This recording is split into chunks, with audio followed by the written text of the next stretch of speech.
नमस्ते दोस्तों, मैं श्रेयस बड़ी आप सबका मेरे YouTube चैनल पे बहुत बहुत स्वागत करता हूँ। आज हम डेली करंट अफेयर्स सीरीज से 20 फरवरी 2024 के करंट अफेयर्स को डिस्कस करेंगे और यहाँ स्क्रीन पे लिखे हुए करंट अफेयर्स आज के टाइटल हेडिंग हमारे इंपॉर्टेंट करंट अफेयर्स होंगे। अगर आप इस वीडियो का पीडीएफ चाहते हैं तो इस वीडियो के डिस्क्रिप्शन में जाइए, वहां पे मैंने मेरे टेलीग्राम चैनल की लिंक रखी हुई है, उस लिंक पे क्लिक कीजिए, चैनल को ज्वाइन कीजिए और आपको वहां डेली पीडीएफ मिलते रहेंगे। उन्हें डाउनलोड कीजिए और अच्छे से अपनी प्रिपरेशन करते रहिए। इस वीडियो के एंड में मैं आपसे कुछ एमसीक्यूज पूछूंगा, कुछ एमसीक्यूज आपके साथ डिस्कस करूंगा और वो एमसीक्यूज आपको सॉल्व करने हैं इस वीडियो पे जो बेस्ड होंगे, आज के लेक्चर पे जो बेस्ड होंगे। विदाउट एमसीक्यू सॉल्व किए आपकी पढ़ाई किसी काम की नहीं है, क्योंकि जब तक नॉलेज को अप्लाई नहीं करोगे तब तक आप लोगों को सक्सेस नहीं मिलेगा, ये हमें पता है। तो फिर सबसे पहले एमसीक्यूज जो होंगे उसके सही ऑप्शन आपको कमेंट सेक्शन में लिखना है, ताकि मुझे पता चले कि कितने लोग सीरियसली करंट अफेयर्स को पढ़ रहे हैं। मैं उनके नाम पढ़ते रहूंगा। तो चलिए आज के वीडियो लेक्चर की शुरुआत करें। जो हमें 20 फरवरी 2024 का पहला करंट अफेयर देखने मिल रहा है वो है चेनाब ब्रिज को लेके, और इसका सिलेबस जाता है करंट इवेंट्स में। तो हुआ क्या है ये कि जो हमारे प्राइम मिनिस्टर है श्री मोदी जी, उन्होंने इनॉग्रेट किया है चेनाब ब्रिज को, जो कि world's highest single arch railway bridge होगा। देखिए ये आपको दिख रहा है, ये जो पिक्चर, ये उस ब्रिज की, चेनाब ब्रिज की एक फोटो है जो कि सिंगल आर्क है। देखिए एक ही आर्क यहाँ पे बना हुआ है, तो सिंगल आर्क यहाँ पे रहेगा जो आपको एक ब्रिज देखने मिल रहा है, चेनाब ब्रिज हम जिसे कहते हैं। ये जो ब्रिज होता है इसको अप्रूव किया गया था 2003 में ही, और इसका कॉन्ट्रैक्ट जो है वो शुरू किया गया 2008 से। काफ़ी ज़्यादा हम कहेंगे मुश्किलें थी इसके सेफ्टी को लेके कि ये स्टेबल रहेगा कि नहीं, इसकी सेफ्टी रहेगी कि नहीं, काफ़ी ऊंचा है। और अगर बात की गई तो ये सिंगल आर्क ब्रिज है, तो ये रिवर चेनाब पे बनाया जा रहा है, जो कि काफ़ी हाइट पे आपको ये ब्रिज देखने मिल रहा है। और अगर देखा गया तो जम्मू कश्मीर में बनाया जाएगा। वो जो ब्रिज है ये काफ़ी सारे टेस्ट से पास हो चुका है और अब बारी आ चुकी है कि ये जो ब्रिज है ये बनाया जाए on the rail road history. 2 decade के बाद, इंतज़ार करने के बाद, लगभग 20 साल के इंतज़ार के बाद अब हमें देखने मिलेगा एक रेल रोड हिस्ट्री में एक बहुत ही बड़ा ब्रिज। अब हम इस ब्रिज के बारे में जान लेते हैं, जो कि चेनाब ब्रिज है। चेनाब ब्रिज की अगर हम बात करें तो चेनाब रिवर के ऊपर ये बनाया जा रहा है। इसकी जो लेंथ है वो 1315 मीटर है। आर्क ब्रिज है, जैसे मैंने आपको दिखाया, ये भक्कल से कौरी तक चलेगा, और ये जो डिस्ट्रिक्ट आता है वो रियासी डिस्ट्रिक्ट आता है जम्मू का, जम्मू और कश्मीर का। और उसी के साथ साथ आपको ये भी बता दूं कि ये कटरा और बनिहाल जो है इनको लिंक कर पाएगा इजीली, यानी आप कटरा से बनिहाल जो है वो इजीली पहुंच पाएंगे just because of this bridge. इसकी अगर हाइट देखी गई तो वो 1178 फीट है, जो कि काफ़ी ऊपर है, रिवर बेड के काफ़ी ऊपर आपको देखने मिल रहा है। और ये आईफिल टावर जो है ना, पेरिस का जो आईफिल टावर, सबसे फेमस आईफिल टावर है, उससे भी ये ऊंचा है, 35 मीटर्स उससे भी ऊंचा ये ब्रिज है। एक प्रोजेक्ट चल रहा है जिसका नाम है Udhampur Srinagar Baramulla railway link project, और ये जो प्रोजेक्ट है इसकी कीमत है 35,000 करोड़। और ये ब्रिज इसी प्रोजेक्ट का एक पार्ट है। इसी प्रोजेक्ट के बीच में, इसी प्रोजेक्ट का पार्ट करके ये ब्रिज बनाया जाएगा, और जम्मू और कश्मीर को, ये जम्मू कश्मीर में काफ़ी अच्छी कनेक्टिविटी ये प्रोवाइड करेगा।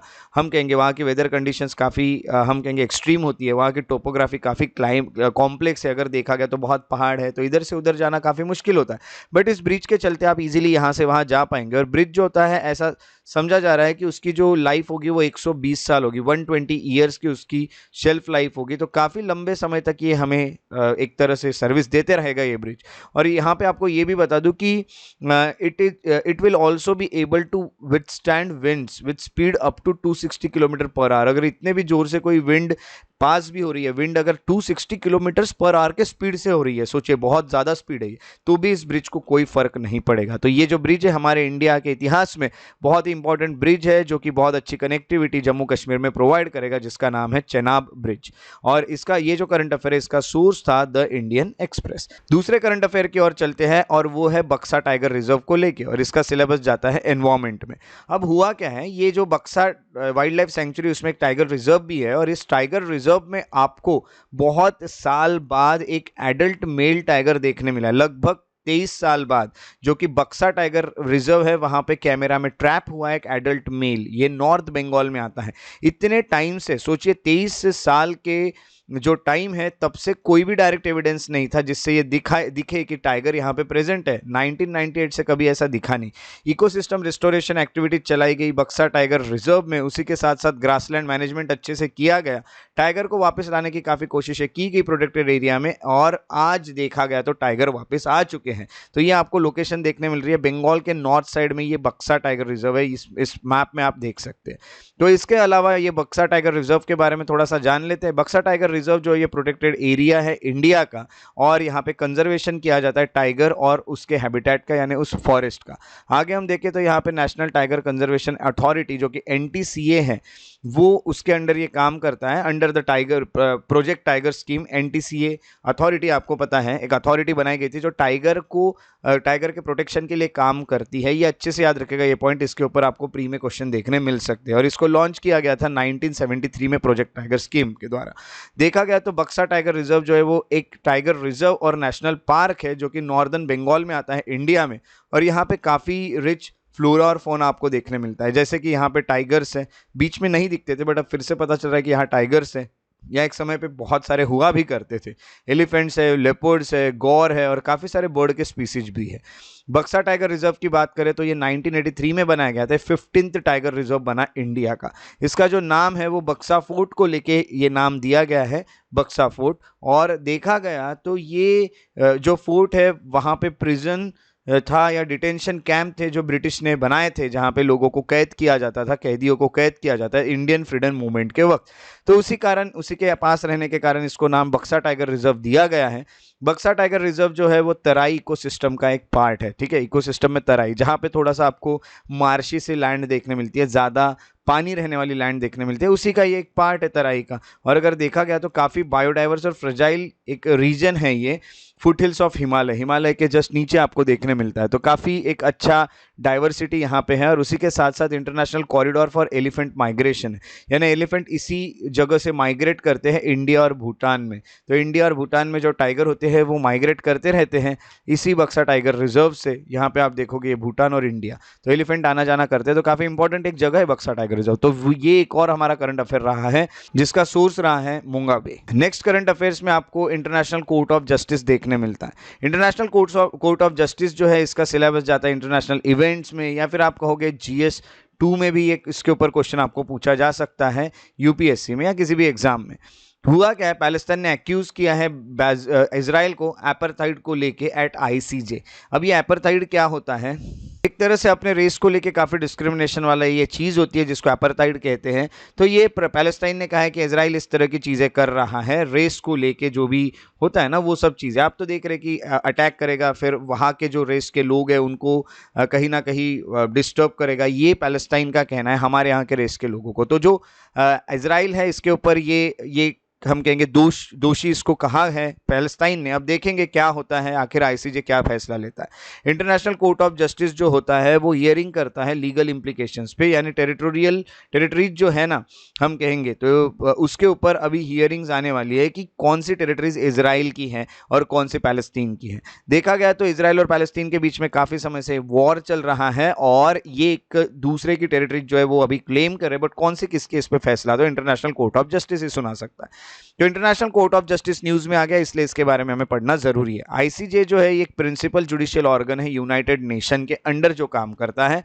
तो हम कहेंगे सबसे इंटरनेशनल लेवल पे काम करने वाला एक कोर्ट है, नाम से ही आपको पता चल रहा है। इसको बनाया गया था जून 1945 में चार्टर ऑफ यूनाइटेड नेशन के चलते, और इसने काम करना शुरू किया अप्रैल 1946 से।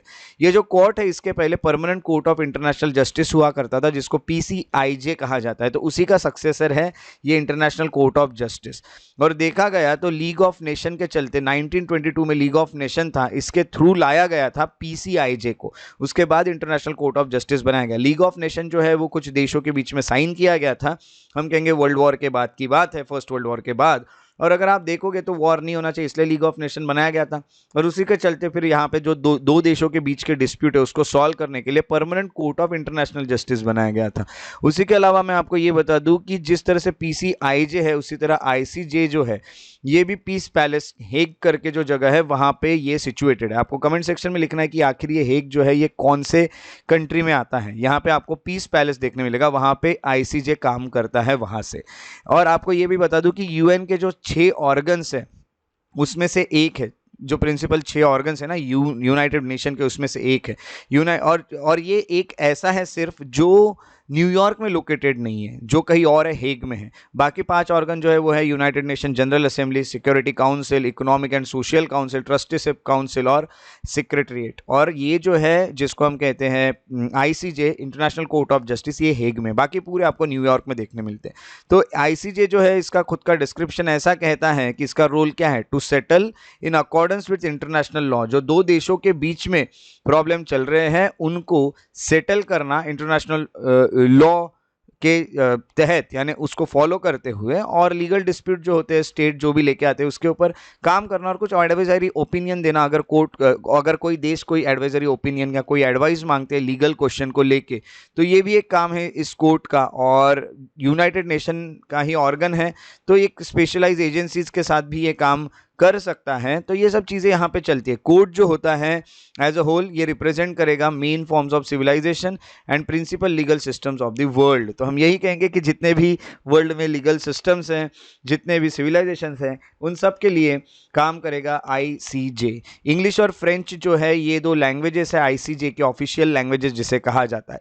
जितने भी मेंबर्स है यूनाइटेड नेशन के, ये भी आपको बता दूं, ये ऑटोमेटिकली आईसीजे के पार्टी बन जाते हैं, आईसीजे के एक तरह से पार्ट बन जाते हैं यूनाइटेड नेशन के जितने भी मेंबर्स है वो पूरे। But it does not automatically give ICJ jurisdiction over disputes involving them. तो अपने आप नहीं होता है, जब कोई कंप्लेंट लेके आता है तभी आईसीजे उस पर काम करता है। जुरिस्डिक्शन यानी आईसीजे की पावर अपने आप सबके ऊपर नहीं आ जाती है। आईसीजे का जुरिस्डिक्शन तभी होता है जब दोनों पार्टी का कंसेंट हो, यानी दोनों मिलकर ये सोचे कि हमको अपनी case international Court of justice में लेके जानी है, दोनों पार्टी यानी दोनों देश ऐसा सोचे, तो जो भी जजमेंट होगा आईसीजे का वो फाइनल होता है और टेक्निकली बाइंडिंग भी होता है पार्टीज यानी यहाँ पे देश है, याद रखिएगा। जो बाइंडिंग है पार्टीज जो है उनके ऊपर बाइंडिंग होगा, और ऐसा कोई भी प्रोविजन यहाँ अपील का नहीं है। उसी के अलावा आपको ये भी बता दूं कि it can at most be subject to interpretation और upon the discovery of new fact और रिवीजन, है ना। तो हम यही कहेंगे कि जितनी भी चीज़ें हैं वो अपने अकॉर्डिंग काम करेगा। जो आईसीजे है वो इंटरप्रिटेशन करने का काम करेगा, यानी चीज़ों को समझाने का काम भी आईसीजे करेगा। जो भी मीनिंग्स है लॉ के या जो भी लॉ में लिखा है वो नए फैक्ट क्या है, नए रिविजन्स जो होंगे वो पूरी चीज़ें यहाँ पे बताई जाएगी। किसी चीज़ को वापस से हम कहेंगे कि सोचना है या उस पर कोई सोच विचार करना है, वो भी आईसीजे कर सकता है। आईसीजे जो है has no way to ensure compliance for of its orders, है ना। तो वही है कि देखो, आपको अगर आईसीजे ने ऑर्डर सुना दिए, अगर आप कोई देश हो और आप उसको फॉलो नहीं कर रहे हो, तो आईसीजे के पास कोई ऑप्शन ही नहीं है कि वो कुछ कर सके, ठीक है। तो देश के हाथ में करना है कि नहीं, तो आईसीजे की पावर वहाँ पे थोड़ी सी कम दिखने लगती है। और आईसीजे जो है उसमें 15 जजेस होते हैं जिनको इलेक्ट किया जाता है 9 ईयर्स टर्म्स के लिए। United nation general assembly and security council जो होता है ये इन लोगों को, इन जजेस को इलेक्ट करता है, और जनरल असेंबली से और सिक्योरिटी काउंसिल से जो इलेक्ट हुए हैं जजेस वो 9 साल के टर्म अपनी पूरी करते हैं, ठीक है। उसके अलावा ये दोनों साइमल्टेनियसली वोट करते हैं, बट सेपरेट सेपरेट बैठ के वोट किए जाते हैं। यहाँ पे देखा गया तो टू बी इलेक्टेड, अगर आपको इलेक्ट होना है तो आपको दोनों भी बॉडीज से मेजॉरिटी ऑफ वोट्स मिलने चाहिए। United nation general assembly and security council दोनों जगह से आपको यहाँ पे वोट मिलने चाहिए। अब जुडिशियरी के ही मेंबर रहेंगे जो भी आएंगे वो, और 1/3 of a court is elected every 3 years. तो 3 साल में जो कोर्ट होता है वो हर 3 साल बाद फिर से इलेक्ट होता है, यानी पूरे के पूरे जजेस एक साथ रिटायर नहीं होते हैं। तो 1/3 जो हो गए वो रिटायर होंगे और उनको इलेक्ट किया जाएगा हर 3 साल बाद। 4 इंडियंस जो है वो मेंबर्स रहे हैं अब तक आईसीजे के। अभी आपको यहाँ पे कमेंट सेक्शन में लिखना है कि एट प्रेजेंट कोई आईसीजे का जज इंडियन है क्या। अगर कोई जज है हमारे इंडिया के तो उनका आपको नाम भी लिखना है। तो इस तरह से ICJ international Court of justice news में रहा और इसका सोर्स था द गार्डियन। नेक्स्ट जो हमें करंट अफेयर देखने मिल रहा है वो है सेंट्रल एशियन फ्लाईवे को लेके। जैसे आपको पता चल रहा है ये जो एक रास्ता है ये फ्लाईवे है सेंट्रल एशिया में, यानी यहाँ से जो बर्ड्स है वो आना जाना करते होंगे, ये न्यूज़ में रहा है। और इसका सिलेबस जाता है एनवायरमेंट में। 14th मीटिंग हुई है रिसेंटली कॉन्फ्रेंस ऑफ पार्टीज़ की। कॉन्फ्रेंस होता है पार्टीज़ का यानी देशों का, और कौन सा कॉन्फ्रेंस था ये, तो ये कॉन्फ्रेंस जो था ये CMS का कॉन्फ्रेंस था। CMS यानी convention on conservation of migratory species. Migratory स्पीसी ऐसा होता है जो एक देश से दूसरे देश में माइग्रेट कर जाता है और उसको वहाँ पे कंजर्व करने की जगह हमें देखनी होती है या उसको कंजर्व करने के तरीके हमें देखने होते हैं।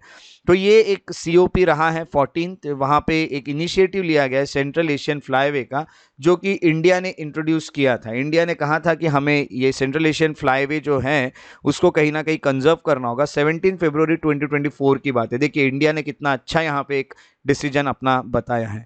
बैकग्राउंड ये है कि CMS जो होता है कॉन्फ्रेंस ऑफ पार्टीज, उसकी हर 3 साल में मीटिंग ली जाती है। जो मेंबर स्टेट होते हैं वो प्रोग्रेस को रिव्यू करते हैं कि हम कितने काम किए अब तक और कितने और अच्छे से करने चाहिए, न्यू मेजर्स क्या लेने चाहिए कंजर्व करने के लिए माइग्रेटरी स्पीसीज को। तो 14 COP जो था ये समरकंद में हुआ है। समरकंद जो है ये उज्बेकिस्तान में है।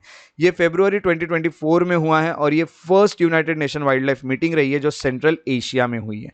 तो सेंट्रल एशिया फ्लाईवे जो है ये न्यूज़ में आ गया। अब सेंट्रल एशिया फ्लाईवे क्या है ये हम सबसे पहले जान लेते हैं। सेंट्रल एशिया फ्लाईवे जो है ये एक इनिशिएटिव है जिसमें कंजर्व किया जाएगा, जो कि इंडिया लीड करेगा। इंडिया ने कहा है कि कंजर्व करना चाहिए माइग्रेटरी स्पीसीज को।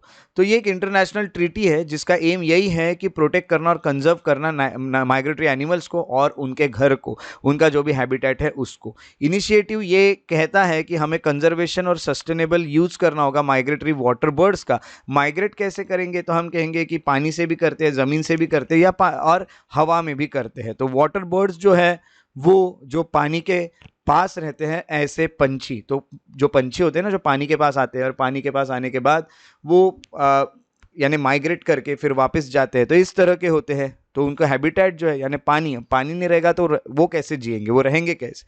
तो हमें कोऑपरेशन के साथ, कोऑर्डिनेशन के साथ, रेंज स्टेट्स के कोऑर्डिनेशन के साथ और बाकी जो भी स्टेक होल्डर्स हैं उनके साथ मिल के जो भी लोग इन्वॉल्व हो सकते हैं उनको सबको इसमें लेके हमें उनका कंजर्वेशन करना होगा। तो सेंट्रल एशियन फ्लाईवे जो है CAF ये एक फ्लाईवे है जिसमें काफ़ी बड़ा कॉन्टिनेंटल एरिया आता है यूरेशिया का, between Arctic ocean and Indian ocean. इसके बीच का ये एक एरिया है जहाँ से ये आना जाना करते हैं। हमें उस फ्लाईवे को काफ़ी अच्छे से कंजर्व करना होगा क्योंकि ये पूरे बर्ड्स वहीं पे कहीं ना कहीं घूमते हैं और वहीं पे बैठते हैं। तो हमें कहीं ना कहीं आर्कटिक ओशन से लेके इंडियन ओशन तक और वहाँ से आइलैंड्स की जो चेन बनी है बीच में, वहाँ पे काफ़ी अच्छा कंजर्वेशन दिखाना होगा। ये जो फ्लाईवे है ये कहीं ना कहीं आपको बता दूं कि ये एक जोग्राफिकल रीजन है विद इन विच सिंगल और a group of migratory species completes it's annual cycle, है ना। तो यही है कि एक जोग्राफिकल रीजन होगा जहाँ से वो आना जाना करेंगे, ग्रुप जाएगा या अपनी एनुअल साइकिल कंप्लीट करेंगे, यहाँ से वहाँ जाना, वहाँ से यहाँ आना, ऐसे उनकी एनुअल साइकिल चलती है, जो कि जहाँ वो ब्रीडिंग करते हैं, मोल्टिंग करते हैं, स्टेजिंग है या नॉन ब्रीडिंग, जो भी चीज़ें वो एक्टिविटीज़ कर रहे हैं वो इसी पाथ के थ्रू आना जाना करके करते हैं। तो CAF जो होता है इसमें काफ़ी इंपॉर्टेंट माइग्रेशन रूट्स है वाटर बर्ड्स के, और ज़्यादातर नॉर्दर्न मोस्ट ब्रीडिंग ग्राउंड्स है जैसे कि साइबेरिया में, और southern most non breeding wintering ground है वेस्टर्न एशिया में। अब साइबेरिया में बहुत ठंड पड़ जाती है, उसके बाद ये माइग्रेट हो जाते हैं वेस्ट एशिया के तरफ, और इंडिया में आते हैं ये, जैसे साइबेरियन क्रेन्स और ये सब मालदीव्स में आते हैं, ब्रिटिश इंडियन ओशन टेरिटरी में आते हैं। तो ये कहीं ना कहीं इधर माइग्रेट करते हैं, तो इसीलिए हमको क्या करना होगा कि इनका हमें कंजर्वेशन देखना होगा। तो यहाँ पे CAF में 30 देश आते हैं और 279 माइग्रेटरी वाटर बर्ड की पॉपुलेशन यहाँ पे कवर की गई है ऑफ 182 स्पीसीज। 182 स्पीसीज के यानी इतने स्पीसीज के 279 माइग्रेटरी वाटर बर्ड्स यहाँ पे, यहाँ 29 ग्लोबली थ्रेटेंड और नियर थ्रेटेंड स्पीसीज भी आपको देखने मिलते हैं। तो सेंट्रल एशियन फ्लाईवे में कौन कौन से देश आते हैं, कभी ऐसा क्वेश्चन आया तो Afghanistan, Armenia, Azerbaijan, Bahrain, Bangladesh, Bhutan, China, Georgia, India, Iraq, Iran, Kazakhstan, Kuwait, Kyrgyzstan, Maldives, Mongolia, Myanmar, Nepal, Oman, Pakistan, Qatar, Russian Federation, Saudi Arabia, Sri Lanka, Tajikistan, Turkmenistan, United Arab Emirates, United Kingdom, British Indian Ocean Territory वाला, उसी के अलावा Uzbekistan और Yemen, इतने देश आपको देखने मिलते हैं। तो इतने देश से ये गुजरते हैं ये जो भी स्पीसीज़ है वो, और इनका हम कहीं ना कहीं अब कंजर्वेशन देखने वाले। इंडिया ने बहुत अच्छा इनिशिएटिव यहाँ पे बताया। तो ये जो करंट अफेयर था इसका सोर्स था डाउन टू अर्थ। अब जो नेक्स्ट हमें करंट अफेयर देखने मिल रहा है वो है marine heat waves in Arctic ocean, और इसका सिलेबस जाता है मेंस GS1 एंड GS3 में। तो ये ज्योग्राफी में भी जाएगा GS1, GS3 में एनवायरमेंट में भी जा सकता है। तो एक नई स्टडी आई है जो पब्लिश की गई है एक जर्नल में, नेचर कम्युनिकेशंस के। तो उसका टाइटल रहा है Arctic marine heat waves forced by greenhouse gases and triggered by abrupt sea ice melt. तो ये यहाँ पे देखने मिल रहा है। ये जो टाइटल है इस जो भी नई स्टडी पब्लिश की गई उसकी, वो ये दिखा रहा है कि 2007 से जो मरीन हीट वेव्स है MHW, वो इवेंट्स जो है वो आर्कटिक ओशन में हो रहे हैं। काफ़ी गर्म वहाँ का टेम्परेचर होते जा रहा है, जैसे कि उस कारण सी आइस जो है ये भी मेल्ट होगी। ग्रीन हाउस गैसेस के कारण क्या होगा कि टेम्परेचर भी बढ़ते जाएगा और कहीं ना कहीं आर्कटिक ओशन में काफ़ी प्रॉब्लम जा सकते हैं, ये यहाँ पे बताया गया है। अब ये जो है आर्कटिक ओशन में मरीन हीट वेव जो है ये एक्सट्रीम वेदर इवेंट है। ऐसा कहा जाता है जब सरफेस टेम्परेचर जो है एक रीजन का, जो कि समुद्र वाला रीजन है, वो अगर 3 से 4 डिग्री सेल्सियस बढ़ जाता है अबाउ एवरेज टेम्परेचर और एटलीस्ट वो 5 दिन तक रहता है, तो उस इवेंट को मरीन हीट वेव कहा जाता है। तो according to National Oceanic Atmospheric Administration NOAA, marine heat wave जो होते हैं वो कुछ हफ्तों तक चल सकते हैं, वो कुछ महीने चल सकते हैं या फिर वो कुछ साल भी चल सकते हैं, काफ़ी खतरनाक होंगे। अब की फाइंडिंग्स देखिए स्टडी के जो की फाइंडिंग्स है वो काफ़ी इंपॉर्टेंट है आपके एग्जाम पॉइंट ऑफ व्यू। देखा गया तो 11 मरीन हीट वेव्स इवेंट्स हुए हैं इन आर्कटिक ओशन। कब से? 2007 से तो 2021 के बीच में, जिसमें सी का जो सरफेस टेम्परेचर है वो काफ़ी हाई दिखा और काफ़ी लंबे समय तक हाई दिखाई दिया है। तो ये जो इवेंट्स हैं ये कहीं ना कहीं रिकॉर्ड डिक्लाइन भी आपको देखने मिल रहा है आर्कटिक सी आइस का। टेम्परेचर बढ़ेगा तो ये सी आइस तो मेल्ट होगा ही, और 2022 में आर्कटिक जो है it's saw severe and extreme marine heat waves, काफ़ी गर्म देखने मिल रहे हैं। अब लैप्तेव करके है और ब्यूफोर्ट करके है सीज, यहाँ पे आपको देखने मिल रहे हैं स्प्रिंग से ऑटम के बीच में। दूसरी बात आपको ये भी बता दूं कि according to State of Global Climate 2022 report, यानी इसको लिखा किसने? तो ग्लोबल क्लाइमेट 2022 रिपोर्ट ने ये कहा है। दूसरी बात है कि पेरेनियल सी आइस कवर जो है, यानी आइस कवर जो है वो समुद्र के ऊपर जो पूरे साल भर रहता है आर्कटिक ओशन के ऊपर, उससे क्या हो रहा है कि सोलर रेडिएशन जो होते हैं वो रिफ्लेक्ट हो जाते हैं और इसमें भी काफ़ी डिक्रीज देखने मिल रहा है। अब सोलर रेडिएशन आएंगे, बर्फ से वो क्या हो जाएंगे? रिफ्लेक्ट बैक हो जाएंगे। तो ये होगा, इस कारण डिक्रीज देखने मिल रहा है समर भी और विंटर में भी 1990s में। बट सिंस 2007 अब हुआ क्या है कि ये थिकर जो है वो they shift from a thicker and deformed ice cover to a thinner, यानी ये थिन होते हुए दिख रहे हैं और काफ़ी यूनिफॉर्म दिख रहे हैं। पहले कैसे थे? काफ़ी थिक थे, काफ़ी मोटे थे और काफ़ी डिफॉर्म थे। अब ये यूनिफॉर्म एक जैसे दिख रहे हैं और पूरे थिक दिख रहे हैं, यानी ये मेल्ट हो रहा है, ऐसा पता चल रहा है। तो थिन आइस जो होगा लेस ड्यूरेबल होगा, जल्दी मेल्ट हो जाएगा, जिस कारण सोलर रेडिएशन जो होंगे वो सी वाटर का, समुद्र का जो वाटर रहेगा उसके नीचे जो सरफेस है उसको भी गर्म कर देगा, जिस कारण बहुत ज़्यादा प्रॉब्लम हमें जा सकते हैं। आर्कटिक जो है marine heat wave primarily marginal sea में होता है, जैसे कि Kara, Laptev, East Siberian, Chukchi seas, यहाँ पे आपको देखने मिलता है। ये जो भी रीजन है यहाँ पे शैलो मिक्स्ड लेयर डेप्थ्स है, यानी हम कहेंगे कि जो आइस कवर था ना पहले हमारे अर्थ पे पूरा आइस था, आइस एज में, तो आइस कवर जो था तब की ये बात है कि यहाँ पे आइस तब से ही रहा करती है। और अगर हम कहेंगे कि अच्छा डेवलपमेंट यहाँ पे हो सकता है इस कारण मरीन हीट वेव्स का, क्योंकि ये अगर पिघलने लगेगी तो यहाँ पे आर्कटिक का जो टेम्परेचर है वो काफ़ी बढ़ता जाएगा, तो ये मरीन हीट वेव्स यहाँ पे आराम से बन सकती है अगर ये पिघलने लग गया तो। विदाउट ग्रीन हाउस गैस जो मरीन हीट वेव्स होती है exceeding 5 degree could not happen. तो हम कहेंगे अगर ग्रीन हाउस गैसेस ना रहे, ग्रीन हाउस गैसेस क्या करती है? जो भी हीट है उसको ट्रैप करके रखते हैं, उस कारण हमारा जो अर्थ का एटमॉस्फेयर है वो थोड़ा वार्म रहता है। अगर इनका प्रमाण बढ़ते गया, इनका हम कहेंगे कि अगर ये बढ़ते गए इनका परसेंटेज, तो काफ़ी आगे जाके प्रॉब्लम चला जाएगा। इसके पहले 5 डिग्री के ऊपर वो जा ही नहीं सकते ग्रीन हाउस गैसेस के बिना। ग्रीन हाउस गैसेस जो होता है वो मॉडरेट मरीन हीट वेव्स बनाता है, 66 से 99% ये आपको देखने मिलता है। यही उसके कारण है, यही उसके रीज़न है कि मरीन हीट वेव बन सकती है। तो हम कहेंगे कि एक तरह से there is a pronounced long term warming trend है ना, आर्कटिक में काफ़ी लंबे समय तक वार्मिंग हो रही है और वहाँ पे जो टेम्परेचर बढ़ रहा है 1.2 डिग्री पर डिकेड, यानी 10 साल में आपको बढ़ते हुए दिख रहा है। 1996 से 2021 तक अगर देखा गया तो हर 10 साल में 1.2 डिग्री टेम्परेचर यहाँ पे बढ़ रहा है। तो over last 2 decades there has been an increase in frequent extreme SST जो है वो आपको देखने मिल रहे हैं, यानी हम कहेंगे सी सरफेस टेम्परेचर SST, यानी जैसे कि हमने पहले भी ऊपर देखा ये चीज़ें। और तो ये अगर यही एकदम से बढ़ रहा है और इस कारण ईस्टर्न आर्कटिक मार्जिनल सीज जो है इनको काफ़ी यहाँ पे असर पड़ रहा है, तो हम कहेंगे कि ये रहा है marine heat wave in Arctic ocean, और इसका सिलेबस जाता है हम कहेंगे GS1 और GS3 में, और इसका जो सोर्स था वो था डाउन टू अर्थ। चलिए अब बारी है आज के MCQs को सॉल्व करने की। MCQs को सॉल्व करना है और अभी आपके जो सही आंसर आपको लग रहा है उसको कमेंट सेक्शन में लिखना है। मैं रोज आपके नाम पढ़ता हूँ कि कौन कौन सही से आंसर कर रहा है। जो लोग मुझे आंसर करते दिख रहे हैं मुझे पता है वो काफी सीरियसली अपनी पढ़ाई कर रहे हैं। तो चलिए MCQs को सॉल्व करते हैं। पहला MCQs है, consider the following statement about International Court of Justice. पहला है ICJ is the principal judicial organ of United Nation. दूसरा option, it is only one of the 6 principal organs of United Nation and is located in New York city.